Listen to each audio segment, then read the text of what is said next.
안녕하세요. 영성의 뜻을 정확히 알고 올바로 깨닫는 시간. CBS 아카데미 숲 성현 목사의 이 시대의 영성가들.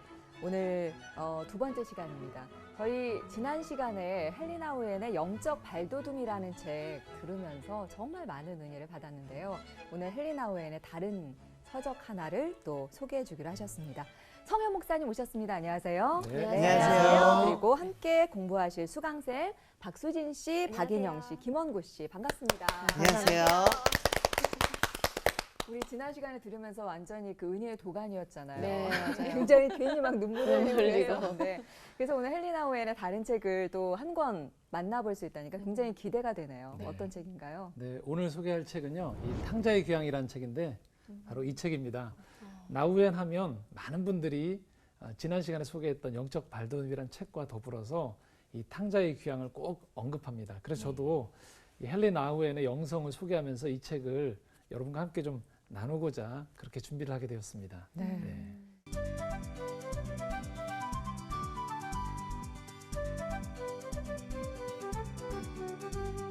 네, 이 작품은 이 헨리 나우엔의 탕자의 귀향이라는 책은 특별히 헨리 나우엔이 인생의 시기가 이 하버드 대학 교수로 있다가 지적 장애인 공동체인 데이브레이크라는 곳으로 그 자기의 삶의 자리가 옮겨지면서 그 시기와 맞물려서 이 작품을 묵상을 하게 된 거예요. 자기 삶의 이야기가 이게 녹아들다 보니까 더 이 작품에 대한 아마 나우엔의 그 영성이 더 각별했던 것 같습니다. 특별히 이 시기를 일컬어서 나우엔은 이렇게 얘기해요. 내가 이전에는 구경꾼의 입장에 있었었는데 이제는 어떤 신앙의 동참자가 되어지는 시기고, 또 이전에는 내가 뭔가 밖에서 사람들을 판단하는 그 심판관의 자리였었다라면 이제는 내가 회개하는 이 죄인의 자리로 내가 변하는 시기다라고 얘기하고요. 더불어서 자기 평생을 걸쳐서 사랑에 대해서 가르쳤던 선생, 교사였는데 이제는 내 스스로가 사랑을 받는 자로 변하는 시기다라고 생각을 할 그 즈음에 이 책을 묵상하게 되었던 겁니다. 그래서 이 책에 보면 이 나우엔이 영성학자이면서도 심리학자이고 아주 탁월한 그런 통찰력이 있는 학자이다 보니까 이 책을 아주 특이하게 분석을 해놨어요. 아들, 두 아들이죠. 둘째 아들, 큰아들, 아버지가 있는데요. 각각의 인물들에게 네 가지를 이게 투영을 합니다. 뭐냐면 첫 번째 둘째 아들을 놓고서도 렘브란트 입장에서도 둘째 아들을 대입해 보고요. 헨리 나우엔 자신을 대입하고요. 또 이 실제 성경 안에 나와 있는 탕자를 대입해 보고 마지막으로 이 책을 읽고 있는 독자 입장에서 이 탕자를 적용해 봅니다. 이 세 인물을 다 동일하게 그래서 적용을 해 나아가면서 시줄과 날줄처럼 아주 정교하게 이 작품이 준비가 되어 있습니다. 자, 이제 그럼 책 내용을 한번 제가 들어가서 소개해 보도록 하겠습니다. 먼저 둘째 아들에 대해서, 우리가 잘 아는 둘째 아들에 대해서 나우엔이 어떤 묵상을 했는지 한번 살펴보도록 하겠습니다. 자, 작은 아들, 또 둘째 아들이라고 하는데요. 우리가 알다시피 누가복음 15장에 나와 있는 내용입니다. 둘째 아들이 아버지께 유산의 절반을 미리 달라고 해서 먼 타향으로 가죠. 네. 타향으로 가서 재산을 다 탕진하고 다시 아버지께로 돌아오는, 아버지는 기뻐 맞이해 주는데 집에 남아있던 큰형은, 큰아들은 기뻐하지 않는 내용. 그게 우리가 알고 있는 이 탕자의 귀향의 전체 내용인데요. 먼저 이 작은 아들의 모습을 한번 볼까요? 여기에서 작은 아들은 저 맨 왼쪽에 하단에 있죠. 네. 어떠세요? 이 작은 아들의 모습을 보면서 어떤 느낌이 좀 드시는지. 너무 남루한데요. 남루해요. 되게 그렇죠. 피곤해 보이고요. 네. 피곤해 보이고. 거지 같은데. 네, 맞습니다. 거지 같고. 네. 진짜 왜소해 보이고, 왜소해 보이고. 힘도 없어 보이고. 그렇죠. 네. 여기 보면 머리도 다 빠져 있고. 네. 네, 너무 고생을 해서. 신발도. 그렇죠. 그래요. 신발도 보면 한쪽은 맨발이고 네. 한쪽은 신발을 신고 있는데 그것도 다 닳았어요. 그렇게 지쳐있는 모습이 이 돌아온 둘째 아들의 모습인데요. 네. 이 모습이 바로 렘브란트가 이 그림을 그릴 때 자기의 모습이라는 거예요. 젊은 시절 이 렘브란트가 20대, 30대 때 그렇게 화려한 걸 좋아하고 명성을 추구했던 거죠. 마치 이 둘째 아들이 뭔가 세상을 통해서 내가 마음껏 누려보겠다라고 생각했던 것처럼. 그런데 이 렘브란트의 인생을 보면 이 돌아온 탕자처럼 참 많은 실패를 경험합니다. 그래서 35년에는 아들을 잃고요.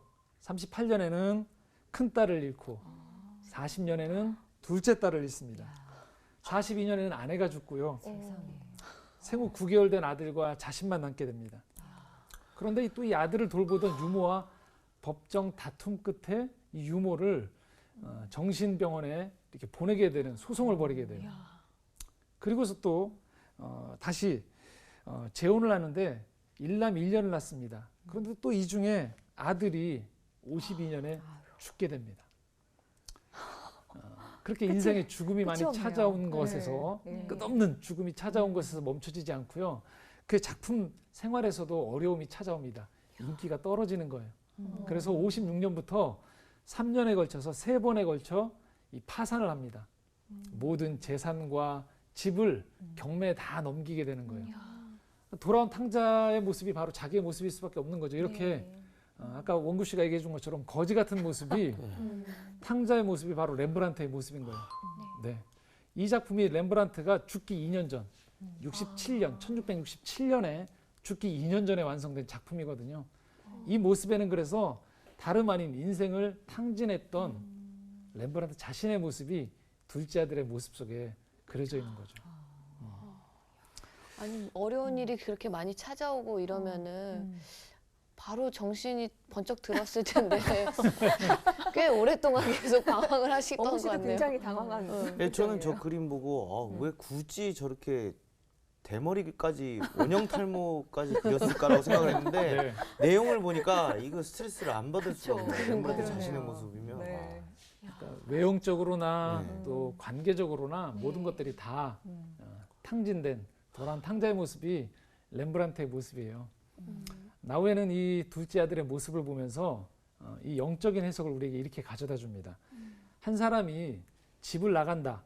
이거는 단순히 집을 나가는 게 아니고요. 가정을 차갑게 거부하는 거다라고 얘기하고요. 집을 거부한다는 거는 영적인 의미로 말하면은 자기의 존재를 부정한다는 거예요. 자기의 존재를 부정한다는 건 뭐냐? 하나님이 내 존재에게 말씀하시는 음성을 내가 안 듣는다는 거예요. 자, 그러면 집에 있을 때 하나님이 우리에게 어떤 음성을 들려주시느냐? 바로 이 음성을 들려주신다는 거예요. 내가 너를 사랑한다. 너를 존재 자체로 기뻐한다.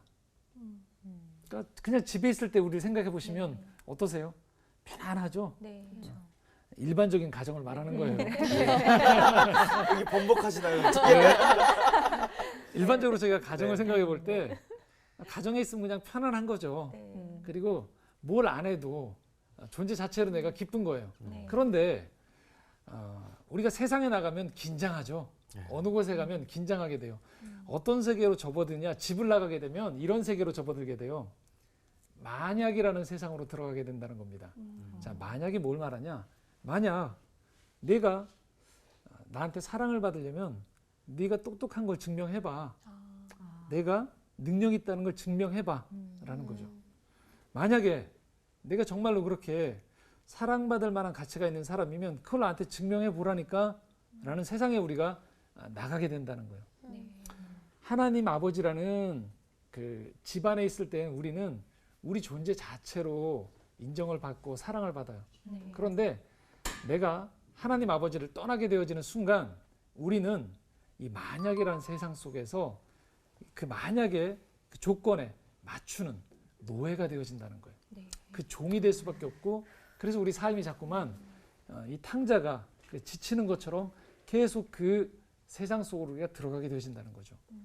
결국 남는 것은 탈진되어지고 진짜 내가 사랑받는 자인가라는 의심이 드는 지경으로 가게 된다는 거죠.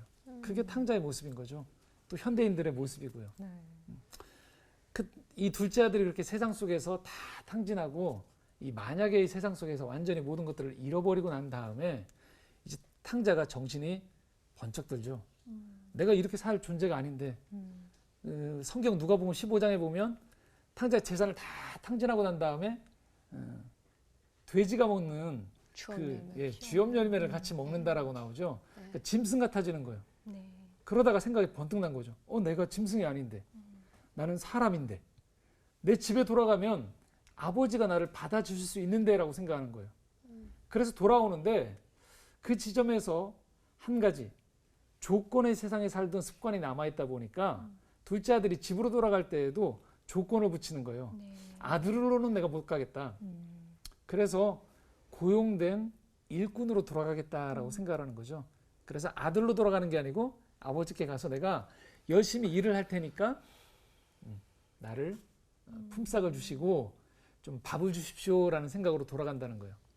그런데 이 지점에서 나우에는 아주 차갑게 거절합니다. 그러면 안 된다라는 거예요. 왜냐? 그렇게 돌아가는 건 진짜 회개가 아니라는 거예요.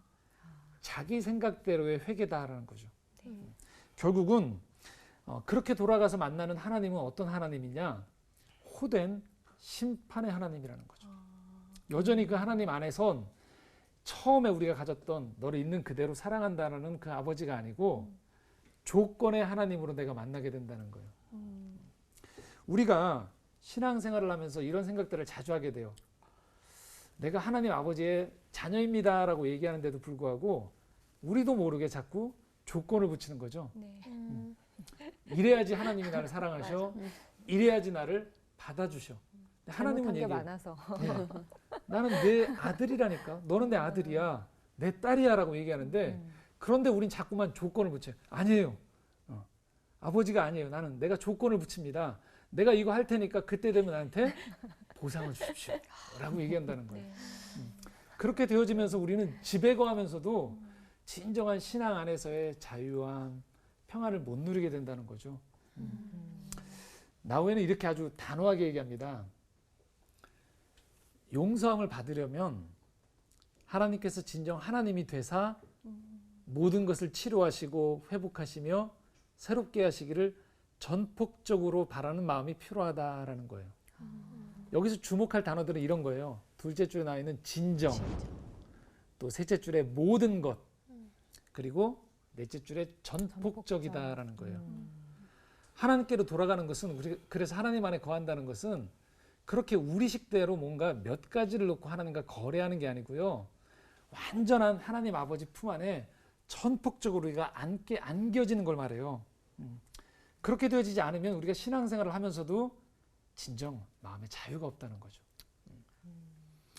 자꾸 우리가 못 돌아가니까 나우엔이 그 본이 되는 한 분을 보여주세요. 예수 그리스도를 보여주세요. 네. 무슨 말이냐? 예수님이 탕자라는 거예요. 예수님이 탕자요? 네. 예수님이 집을 나가셨죠. 어떤 집을 나가셨을까요? 마리아 천국. 요셉? 네. 집을? 원구 씨가 얘기했죠, 지금. 천국의 하늘 집을 버리고 하늘 집을 집을. 나가신 거예요. 아. 어디로? 세상. 예, 이 땅이란 세상으로 내려오신 거예요. 그리고 그 아버지 하나님도 나우엔 표현은 방탕하시대요. 왜? 아들을 무대책으로 내려보내시는 거예요. 이 세상으로. 그런데 예수님의 모습을 통해서 우리가 볼 수 있는 건 뭐냐면 예수님은 우리와 좀 동기가 다른 거죠. 우리의 죄를 위해서 이 땅에 오셔서 집을 나오셨는데 예수님이 아버지께로 돌아갈 때의 모습을 보면 온전하게 아버지 앞으로 돌아간다는 거예요. 조건을 달지 않고 다 이뤘다고 하시면서 온전히 아버지의 품으로 돌아가는 모습 속에서 하나님 아버지께 돌아간다는 게 무엇인지를 나우엔이 보여준다는 거죠. 그래서 나우엔은 아주 우리에게 가르쳐주는 영적인 진리가 이런 진리를 가르쳐줍니다. 나의 아들됨과 예수님의 아들되심이 하나이며 나의 귀향과 예수님의 귀향이 하나이고 나의 집과 예수님의 집이 하나이다. 예수님께서 가신 그 길 외에는 하나님께로 가는 길이 없다. 그러니까 예수님처럼 집을 나갔다 들어오더라도 온전히 하나님께 예수님이 돌아가신 모습처럼 우리가 그렇게 돌아가야 된다는 거죠. 탕자의 귀향은 만백성을 가슴에 안으시고 하늘 아버지의 집으로 그들을 이끄시는 하나님의 아들의 귀향이다라는 거예요. 한마디로 복음이라는 거죠. 그냥 아버지께 반항하고 집 떠난 아들의 스토리가 아니고요. 예수 그리스도께서 우리를 불러주시기 위해서 하늘집을 버리시고 이 땅에 오셨다가 다시 돌아가는 그 복음의 이야기가 바로 이 탕자의 귀향의 첫 번째 이야기다라는 거죠. 네. 여러분 어떠세요? 하나님 안에서 내가 진정으로 편안하다라고 생각하세요? 아직도 좀 조건이 많이 붙는 것 같으세요? 뭐가 많이 붙는 것 같긴 해요, 저는. 되게 신기한 게 그냥 살 때는 평소에 생활을 할 때는 이렇게 하나님의 아들이다라는 생각을 가지고 살면서 네. 좀 편안한 마음으로 할 수 있는데요. 뭔가 제가 기도를 할 때나 네. 이렇게 뭔가 하나님께 바라는 게 생기면 자꾸 그게 저 자체도 조건이 되는 것 같아요. 원래 그냥 평상 생활할 때는 아무렇지도 않다가 기도할 때 제일 많이 나오는 것 같아요. 그게. 왜 그럴까요? 들어주실까? 하는 마음. 내가 이렇게 부족한데 들어주실까? 뭐 이런 생각도 드는 것 예, 같아요. 그것도 있는 것 같아요. 어. 내가 지금 바라는 게 옳은 것일까? 어. 하나님이 바라는 것일까? 그런 생각 때문에 만약에 하나님께서 원하시는 게 맞다고 생각하면 네. 조건이 안 붙을 것 같은데 왠지 하나님께서 원하시지 않을 수도 있다는 생각이 내 있으니까 욕심인가? 라는 생각. 그러니까 자꾸 조건이 붙는 것 같은 네. 생각이 오늘 이 얘기들은 계속적으로 할 내용들인데요. 네. 옹구 씨 한번 그런 생각해 볼게요. 자녀 있으시죠? 네네. 네. 딸인가요, 아들인가요? 딸입니다. 네. 저 닮은 딸입니다. 예쁘겠네요. 따님이 네. 아빠한테 올 때 안기고 달려오는데 네. 미리 오늘 사고 친 게 있어서 계산을 하면서 아빠에게 가서 오늘 사고 쳤을 때는 점잖게 아빠 하면서 뭔가 품위 있게 다가가려고 하는 모습과 아, 뭔가 사고를 쳤어요. 집에서 네. 뭔가를 깨트렸어. 네. 그래도 딸은 아빠가 오면 어떻게 해요? 반갑게. 무조건 그냥 아니죠. 안기죠. 하나님이 우리에게 일상을 살아가면서 원하시는 마음의 안정감이 바로 이런 거라는 거예요. 그게 마음에 흐르고 있어야 된다는 거예요. 어떤 상황에서도 내가 널 사랑한다. 네 존재 자체로 나 널 기뻐한다라는 게 하나님이 정말로 우리에게 원하시는 모습이에요. 그런데도 오늘도 우리는 어떻게 해요? 집을 떠나는 거예요. 아니에요, 아버지. 내가 좀 이거 하고 올게요라고 먼저 얘기하는 거예요. 그래야 내가 아들 됨으로 인정받을 것 같습니다. 근데 하나님은 자꾸 얘기하시는 거죠. 아니야, 너 내 아들이라니까, 내 딸이라니까. 얘기하시는데 자꾸 우리가 어떻게 해요? 계세요. 내가 집 나갔다가 성공해서 내가 돌아옵니다라고 자꾸 내 식대로 나가는 거죠. 그게 바로 아담, 인류의 첫 조상인 아담이 그래서 하나님을 떠났다라는 거죠. 그 모습을 지적하면서 오늘 우리 안에 있는 이 둘째 아들의 모습을 한번 돌아보았으면 좋겠고요. 하나님께 돌아간다는 게 예수님의 모습을 보면서 아, 이렇게 전폭적으로 하나님께 돌아가는 것이구나라는 것들을 좀 알았으면 좋겠습니다. 진짜 하나님께서는 있는 모습 그대로의 저희들 모습을 원하시는데 자꾸 저희들은 포장하고 뭔가 이렇게 보여지는 거에만 너무 치중을 하지 않나라는 생각을 또 한번 해보네요. 아, 어느 곳에 있어도 아버지와 아들됨은 바뀌지 않는 것인데 그렇죠. 예, 저도 그 개그를 하기 전에 교회 봉사를 많이 여러 개를 했었는데요. 그때 뭐 구역장도 하고 뭐 찬양단 리더도 하고 막 여러 개를 하다가 새벽 기도에서 하나님 제가 하고 싶은 거 한 번만 하고 올게요. 이렇게 하고 개그를 시작한 거거든요. 근데 개그맨을 하면서도 항상 느끼는 거지만 하나님은 지금도 함께 계시고 제가 아들임을 예, 사랑해 주시고 하는데 제가 그때는 그걸 모르고 꼭 거기서 봉사하고 그렇게 교회 활동을 해야만 하나님의 아들이라는 생각을 했던 것 같아요. 근데 나가든 어디든 하나님의 아버지와 아들됨이 언제나 예. 맞습니다. 이 관계는 끊어지지 않는 관계이고요.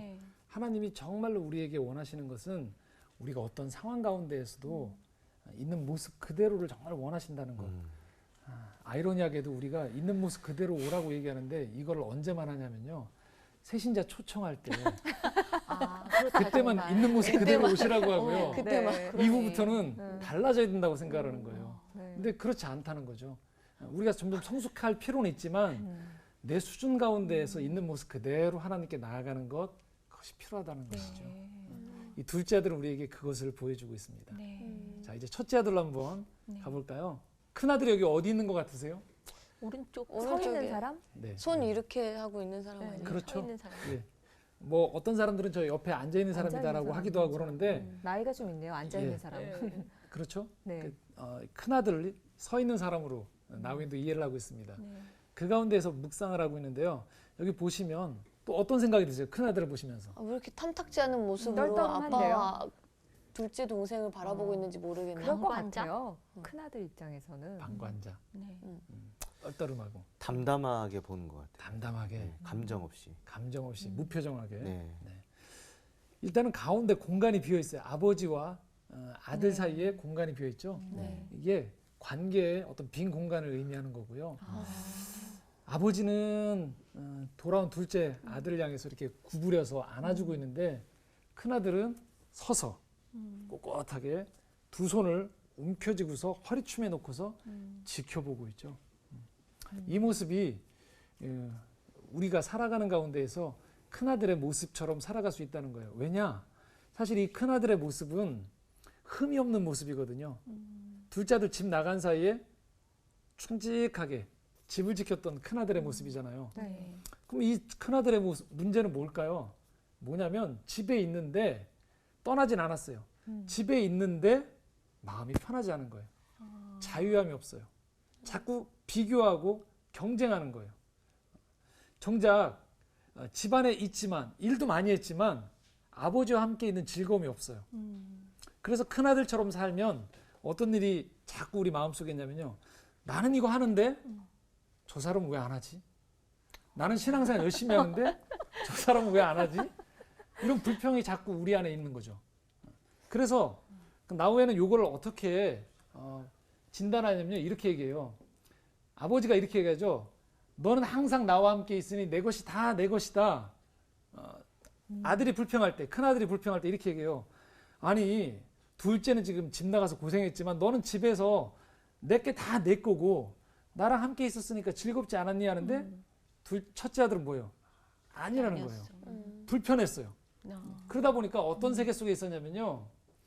바로 비교와 경쟁 의식 속에서 살아갔다라는 거예요. 이렇게 비교와 경쟁 의식 속에 살아가다 보면 신앙생활 할 때 아주 자그만 일에도 누가 나를 비판하면 네. 화가 나요.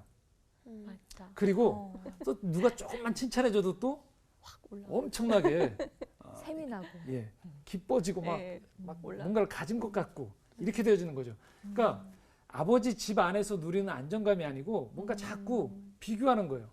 정작 고생한 동생의 문제가 아니고 동생에게 주는 것들을 보면서 지금 큰아들은 화가 나 있는 거죠. 네. 자, 우리는 쉽게 이 큰아들을 비판하기 쉬운데요. 나우엔이 솔직하게 고백하는 게 둘째 아들보다 큰아들의 신앙으로 자기를 돌아보는 게 더 힘들다는 거예요. 왜냐? 한 단계 더 높은 이 사람들은 성숙한 신앙이기 때문에 그렇다는 거예요. 무슨 말이냐? 나우엔이 자기의 재미있는 일화를 얘기해요. 자기가 기도에 대한 책을 아주 많이 썼어요. 강연도 많이 했고 했는데 방탕하게 살다가 돌아온 어느 친구가 어느 날 나우엔 보고 너는 기도를 많이 안 하는 것 같아라고 했대요. 그랬더니 나우엔이 화가 났대요. 네. 아니 내가 내가? 기도에 대한 책도 많이 쓰고 나는 실제로 나우엔은 장남이거든요. 장남으로서나 어떤 성직자로서 굳건히 내 자리를 지켰는데 방탕하게 살다 들어온 네가 나보고 기도를 안 한다고 뭐라 하니? 그래서 나우엔이 화가 난 자신 모습 보면서 내가 큰아들이구나. 그런 생각을 했다는 거예요. 언제나 오, 굉장히 근데 네. 작은 아들은 이렇게 저희가 많이 비유해서 생각했던 것 같은데 큰 아들은 사실 별로 잘못한 건 없잖아요. 그렇죠. 세상적으로 봤을 때 그러니까 회개할 것도 별로 없다고 생각했던 것 같아요. 저는 또 네. 말씀 들으면서 저도 장녀거든요. 네. 왠지 이해가 가고 나도 저랬는데 이게 완전 100% 공감이 가는 거예요. 그러면서 이제 저에 대해서도 생각을 해보는데 저도 이런 부분이 있었구나 라는 게 있네요. 그러게요. 저 같은 경우는 큰아들 이야기를 들으면서 전도에 관한 부분에 대해서 제가 굉장히 그런 생각을 많이 갖고 있다고 생각이 들었거든요. 네. 왜냐하면 주변에 있는 사람들도 다 같이 하나님한테 복을 받고 하나님 사랑을 느끼고 이렇게 해야 되는데 그런 마음을 갖고 전도를 해야 되는데 저만 갖고 싶은 거예요. 그래가지고 그 복을 저만 받고 그 사랑을 저만 받고 싶어서 사실 옆에 있는 사람들한테 사실 주변에 있는 사람들 그 능력을 알고 이게 진리인 걸 알면서도 잘 못 전했던 것 같아요. 전도를 안 해요. 그래서 그게 되게 못된 마음인 것 같아요. 제가 못된 마음이 있어서 그런 것 정말 같아요. 사랑받고 큰아들 같은 싶어서. 마음. 예. 비슷한 얘기가 내가 전도했는데 네. 전도한 분이 교회 와서 더 더 사랑도 열심히. 받고 여러 은사도 받고 막 네. 신앙생활 그러면 네. 이게 뭐가 되는 거지 내가 이렇게 되는 거죠. 오히려 그 그럴 전도받은 수 온 있다. 사람의 성숙해가는 모습을 기뻐하는 게 아니고 나는 어떻게 된 거지 하나님 앞에서 이런 생각을 하는데요. 정확히 이 지점을 나우엔이 지적을 해요. 그래서 우리가 이 거짓말에서 벗어나야 된다는 거예요. 내가 동생들보다 사랑을 덜 받는다. 나는 하나님이 나를 찾을 만큼 중요한 인물이 아니야. 이게 거짓말이라는 거예요. 네. 하나님은요, 내가 너무너무 중요한 사람이에요. 네. 그리고 동생이 지금 집을 나갔다 돌아왔기 때문에 기뻐했지만 누구보다도 하나님은 충직하게 하나님과 함께 이 집에 거하는 내 모습을 하나님은 고마워하시고 소중하게 보신다는 거죠. 네. 그래서 우리에게 필요한 것은 뭐냐면요. 비교와 원망을 즐겨하는 자아로부터 사랑을 자유롭게 주고받는 진정한 자아로 귀향해야 한다라고 얘기해요. 네. 이런 진짜 큰아들의 모습이 누구였냐면 예수님이셨어요. 아. 예수님요? 예. 또 예수님도 예수님하고도 그렇게 되는 아들이죠, 하나님의. 네. 그렇죠. 예수님이 이 땅에 오셔서 하셨던 모습을 가만히 한번 묵상해 보세요. 뭐냐면 하나님께 다 내 것인 것처럼 생각하고요. 또 자기에게 온 영광을 온전히 하나님께 다 올려드려요. 네. 그래서 요한복음에 보면 이런 말씀이 있습니다. 요한복음 3장 35절에 아버지께서 아들을 사랑하사 만물을 다 그 손에 주셨으니 네. 하나님께서 예수님께 만물의 모든 것들을 다 주셨어요. 그런데 예수님은 이것을 흡족히 누리셨어요. 아버지가 나에게 이것을 주셨다. 그래서 예수님은 장자로서 하나님의 아들로서 불평함이 없어요. 너무너무 하나님 안에서 누린다는 것이 무엇인지를 잘 아셨다라는 거죠. 그래서 오늘도 우리가 신앙생활에 나가면서 벗어나야 되는 마음 중에 하나가 이 큰아들 컴플렉스죠. 뭔가 오늘도 이 세상에서 아직도 돌아오지 못한 탕자들을 보면서 지금 이 자리를 지키고 있는 것들에 대한 감사도 있어야 되고요. 네. 조금 만족함, 즐거움들이 있어야 되는데 어느새 우리가 그런 모습들이 자꾸 사라지고 큰아들처럼 자꾸 돌아온 사람들을 보면서 교회에서는 자꾸 새신자만 환영해. 아. 자꾸 나는 이미 헌신자가 되어져서 여기서 헌신자라는 거 정말 낡은 것처럼 생각을 하는 거죠. 깊이 헌신한 사람이 아니고 그런 사람처럼 생각하면서 어느새 내 안에 하나님 안에 거하는 즐거움이 점점 사라지는 그 모습, 큰아들의 모습을 보면서 우리가 그런 모습들을 좀 발견했으면 좋겠다라는 네. 겁니다. 아, 그러네. 이제 마지막으로 세 번째로 우리가 볼 모습은요, 아버지의 모습이에요. 돌아온 둘째 아들을 보는 이 아버지의 모습을 보면 여러분 어떤 표정이 연관되시나요? 안심이 좀 되시는 것 같아요. 안심이 되는 예수님의 표정 같은 느낌. 예수님의 표정 같은. 그림상으로. 다독여주는 것 같아요. 네, 저는 저 아버지의 눈이 네. 짓물르신 거 아닌가 그런 생각이 들어요. 맞아요. 실제로 시력이 잘 안 보이시는 거죠. 너무 말년에 기다려. 렘브란트도 시력이 많이 나빠졌고 이 말년에 아까 말씀드렸듯이 67년에 죽기 2년 전에 이 작품을 완성했던 파란만장했던 렘브란트가 63세에 죽거든요. 네. 근데 그 모든 풍파를 자녀도 많이 죽고 아내도 죽고 모든 풍파를 다 겪고 난 다음에 진정 자기가 돌아갈 곳이 어딘지를 알았던 이 렘브란트의 모습이 이 아버지의 모습 속에 또 투영되어 있다라는 거죠. 이 아버지의 모습을 보면요, 먼저 주목하실 것이 이 아버지의 두 손이에요. 두 손의 크기가 다르고요. 네. 두 손에 가만히 보시면 이 강조점이 다릅니다. 왼손은요 좀 더 강하게 아들을 움켜쥐고 있고요, 좀 더 커요. 반면에 오른손은 부드럽게 아들을 감싸 안아주고 있어요. 하나님 아버지 안에서 이 아버지 안에 모성과 부성이 함께 있다라는 거죠. 네. 그래서 이 아버지의 모습 속에서 우리는 발견할 수 있는 게 뭐냐면요, 하나님은 오늘도 우리를 붙잡아주기도 하시면서도 동시에 어루만져 주신다는 거예요. 네. 위로해 주시면서도 이 세상, 험난한 세상을 지켜주시는 아버지의 모습이 이 렘브란트 그림 속에 있고요. 또 두 번째 모습이 있습니다. 그것은 뭐냐면 함께 기뻐하고 함께 슬퍼하는 아버지의 모습이라는 거예요. 이게 뭘 말하냐면요, 아들이 돌아왔을 때 아버지가 혼자 기뻐하지 않고 잔치를 벌려요. 여러 사람과 네. 혼자의 기쁨을 누리지 않고 여러 사람과 잔치를 누린다는 거죠. 그렇기 때문에 큰 아들이 싫어하는 거죠.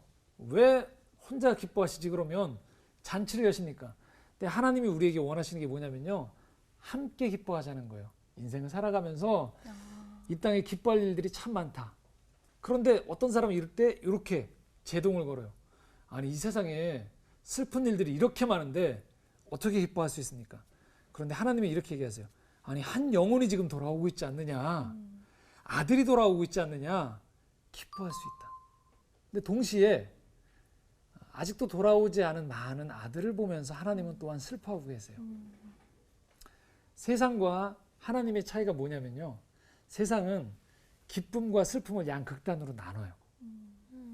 그런데 하나님은 기뻐하면서 동시에 슬퍼하기도 하시고요. 네. 슬퍼하시면서 동시에 기뻐하신다는 거예요. 네. 오늘 우리가 하나님 안에 살아간다는 것은 뭘 말하냐. 그래서 이 땅에서 하나님 안에서 행복해야 돼요. 기뻐해야 돼요. 오늘도 내가 하나님 안에 거한다는 것 때문에 기뻐할 줄도 알아야 되고요. 하나님 안에서 그 아버지가 그 아들을 맞아 잔치를 벌이듯이 기뻐할 줄 알아야 돼요. 동시에 세상을 살아가면서 여전히 남아있는 이 슬픔들에 대해서도 슬퍼할 줄 아는 마음이 같이 있을 수 있다는 거죠. 네. 우리가 집 안에 하나님의 집 안에 거하면 이 두 가지가 공존할 수 있어요. 네. 따로따로 분리되어지는 게 아니고요. 하나로 될 수 있다는 거죠. 오늘 나우에는 그래서 우리가 진정 아버지를 닮아가기 시작하면 이런 모습을 만날 수 있다는 거예요. 하나님은 우리를 오늘도 용서하고 위로해 주세요. 그리고 치유해 주시면서도 더불어서 잔치를 베풀어 주시는 그 하나님이 우리의 아버지가 된다는 거예요. 우리 모두가 이 아버지로의 소명으로 부름받았다라고 얘기합니다. 한번 이 질문을 여러분한테 던져보셨으면 좋겠어요. 나는 진정 그 아버지처럼 되기를 원하는가? 용서함을 받는 자뿐만 아니라 용서해 주는 자가 되기를 원하는가? 환영을 받으면서 집에 돌아오는 자뿐만 아니라 귀양을 환영해 주는 자가 되기를 원하는가? 자비를 받는 자뿐만 아니라 자비를 베푸는 자가 되기를 원하는가? 자, 이 지점이 바로 클라이막스인데요. 우리 인생을 통해서 우리가 놓치면 안 된다는 게 있다는 거예요. 우리는 늘 어느 곳에서만 싸우냐면요. 내가 둘째 아들이냐, 큰 아들이냐. 이 싸움을 하는 거예요. 네. 그런데 궁극적으로 우리 인생의 목적은 뭐냐면요. 아버지가 되는 거예요. 아버지가. 그래서 여기 나와 있는 것처럼 충분하게 용서를 받고 난 다음에 또 나도 누군가를 충분히 용서할 수 있는 사람. 그러니 탕자의 귀향에 나와 있는 이 아버지처럼 될 수 있는가. 그리고 환영을 받으며 집으로 돌아오는 생각만 하는 게 아니고요. 누군가를 기꺼이 환영해 줄 수 있는 아버지가 될 수 있는가. 그리고 자비를 받는 자뿐만이 아니고요. 나는 누군가에게 자비를 베풀어 줄 수 있는 사람이 될 수 있는가라는 거죠. 그래서 우리가 신앙생활에서 영적으로 성숙해 간다는 것은 다름 아닌 둘째 아들에서 첫째 아들로, 또 첫째 아들에서 내가 아버지로 내 인생의 여정이 변환되어져 간다라는 거예요. 이건 나이와 상관이 없습니다. 언제든지 내가 아버지의 마음을 품을 때 그곳에 이 탕자의 귀향에서 나오는 것처럼 그 하나님 나라에서 누릴 수 있는 평안함과 사랑, 자유함이 임하게 되어지는 거예요. 그래서 여기는 우리 모두가 여성이든 남성이든 궁극적으로 영적인 의미에서 내 인생의 목적이 뭐가 되는 건가? 아, 아버지가 되어야 되는구나. 내 인생 점점 나이가 들어갈 때 내 인생의 목적이 다른 게 아니고요. 많은 훈장을 따내고 칭찬을 얻어내고 이게 아니고요. 진짜 영적인 아버지가 돼갈 수 있는가? 이게 우리 삶의 비전이 돼야 되고 나아가야 될 방향이라는 거예요. 어떻게 이렇게 될 수 있을까요? 짧게 말씀을 드리면요. 세 가지를 얘기해요. 영적인 아버지가 되는 길 첫 번째, 세상의 죄를 보면서요. 슬퍼할 줄 아는 마음을 우리가 자꾸 키워가야 된다는 거죠. 그런 마음이 우리 안에 자꾸 있을 때 점점 우리가 아버지처럼 되어져 간다는 거예요. 세상에 오늘도 너무나도 슬픈 일들이 많지 않습니까? 그럴 때 나 혼자 기뻐하겠다라고 하면서 외면하는 게 아니고요. 네. 그 집 나간 탕자들 또 내 안에 있는 그 탕자의 모습들을 보면서 기꺼이 슬퍼할 줄 아는 마음의 훈련이 될 때 우리는 점점 아버지가 돼간다는 거예요. 두 번째는요. 아무것도 요구하지 않는 마음의 훈련이에요. 용서한다는 것 쉽지 않죠. 네. 그런데 우리가 궁극적으로 하나님의 자녀가 되고 또 하나님이 아버지가 말씀하신 것처럼 그렇게 영적인 아버지가 되어져 간다는 것은요. 끊임없이 이 아버지가 둘째 아들이 돌아왔을 때 뭔가를 요구하지 않잖아요. 네. 그런 것처럼 점점 우리 생활 가운데에서 아무것도 요구하지 않는 그러면 사람들을 받아들여 줄 수 있는 이 용서를 자꾸 배워져 가야 된다는 거죠. 안타깝게도 저도 많은 분들을 보면 신앙생활을 많이 하고 교회 봉사를 많이 했는데 우리 권사님들 또 장로님들 또 교회에서 오랫동안 봉사한 분들 마음속에 분노가 많아지는 걸 많이 봐요. 사람들에 대한 원망도 많아지고요. 네. 인생에 회한이 많아지는 거죠. 왜 그럴까요? 우리가 용서를 못해서 그런 것 같아요. 사람들을 그 모습 그대로 받아주고 또 나도 내 모습 그대로 하나님 앞에서 자꾸 받아들여지는 이 훈련이 안 되어 있다 보니까 자꾸만 신앙생활을 해 나간다는 건 그래서 더 용서를 잘 하는 사람이 되어져 가는 건데 그렇게 안 되어져 가는 거죠. 우리가 아버지가 되어져 간다는 것 두 번째 그래서 용서의 훈련을 자꾸 한다는 걸 말하고요. 세 번째는요. 관용입니다. 모든 사람을 가족으로 생각하는 마음을 말해요. 저 사람은 나와 상관없는 사람이 아니고요. 만나는 거리에서 만나는 사람이든 누구든 그 사람의 모습을 보면서 우리는 집 나간 둘째 아들의 모습을 볼 수 있어야 돼요. 때로는 우연히 어느 가게 상점에서 만난 불친절한 종업원을 보면서도 그 사람 모습 속에서 집 나간 둘째 아들의 모습, 저 공격성을 보면서도 아, 저 사람 마음속에 이 존재 자체로 용납받고 이해받았던 경험이 없구나 또는 뭔가 지금 불편하구나라는 것들 둘째 아들의 모습을 볼 수 있어야 되고요. 또 같이 신앙생활하는 공동체 안에서 뭔가 큰아들처럼 불편해하는 사람의 모습을 보면서도 네. 저 사람 왜 그래 하고 쳐내는 게 아닌 마치 아버지가 이리 와 나와 함께 잔치를 하자라고 초청하는 것처럼 결국 우리 신앙생활이라는 것은요. 이 땅에 있는 모든 사람들을 가족으로 자꾸 받아들여지는 훈련을 하는 거죠. 그러다 보면 궁극적으로 주님께서 우리에게 주셨던 말씀 큰 소명이자 우리가 가야 될 길입니다. 누가복음 6장 36절인데요. 이렇게 말씀하십니다. 너희 아버지의 자비하심 같이 너희도 자비하라. 이게 우리가 궁극적으로 가야 될 방향이라는 거예요. 우리가 아버지가 되어져 갈 수 있는 사람이 되는가. 오늘 우리에게 놓여져 있는 많은 삶의 과제들을 보면서요. 그냥 이걸 헤쳐버려야겠다. 이 숙제를 헤쳐야겠다가 아니고요. 아, 내 인생은 궁극적으로 한번 그려보셨으면 좋겠어요. 60세, 70세, 80세가 되어졌을 때 내가 점점 하나님과 교제를 나누고 신앙생활을 한다는 것 이것이 어디로 가는 건가? 아, 마치 이 집 나간 둘째 아들을 받아주는 아버지처럼 또 집안에 있지만 여전히 투덜대는 그 큰아들을 받아주는 것처럼 그리고 궁극적으로는 이 땅에 그 아들을 사랑하는 독생자 예수 그리스도를 내려보내시면서 그렇게 허비하셨던 사랑을 허비하셨던 그 아버지의 마음처럼 내가 그 아버지의 마음을 깨달아가는 것 그래서 내가 자비의 사람이 되어져 가는 것 그게 우리의 신앙생활의 여정 가운데에서 궁극적으로 추구해야 될 삶의 방향이다라는 거죠. 이 렘브란트의 그림을 통해서 나웨는 오늘 우리에게 이렇게 얘기하고 있어요. 집을 떠나지 마시고 돌아오세요. 그리고 우리 모두 그렇게 아버지가 되었으면 좋겠습니다. 라는 작은 우리의 도전 또 친절한 초청을 우리에게 하고 있는 것입니다. 네. 인영 씨 또 눈이 촉촉해졌어요. 저는 네, 아. 어떻게 굉장히 힘든 한 주를 보냈거든요. 그래서 용서에 대한 얘기가 나왔을 때 어떻게 마음으로는 용서를 해야지 했는데 또 다른 마음에서는 용서가 안 되는 거예요. 왜 나만 용서해야 되지? 사실 이런 마음도 들었고 내가 믿는 사람이기 때문에 더 용서를 해야지 이런 마음으로 계속 이제 기도를 하고 있는데 자꾸 불쑥불쑥 그런 마음이 드는 거예요. 내가 아무리 믿는 사람이지만 왜 나만 항상 이래야 되지? 왜 항상 나만 좋은 생각을 가져야 되지? 이런 마음들이 막 내 안에서 계속 싸우고 있었거든요. 근데 오늘 이렇게 말씀을 들으면서 힘들지만 그리고 어떻게 보면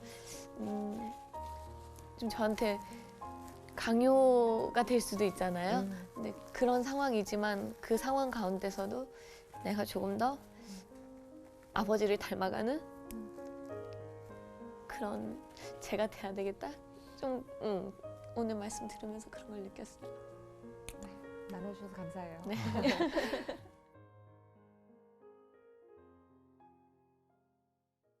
프로그램에 도움을 주신 분들께는 CBS 아카데미 숲이 제공하는 책과 CCM 음반 그리고 만화로 제작된 최고의 성경 자습서 성경 2.0을 드립니다.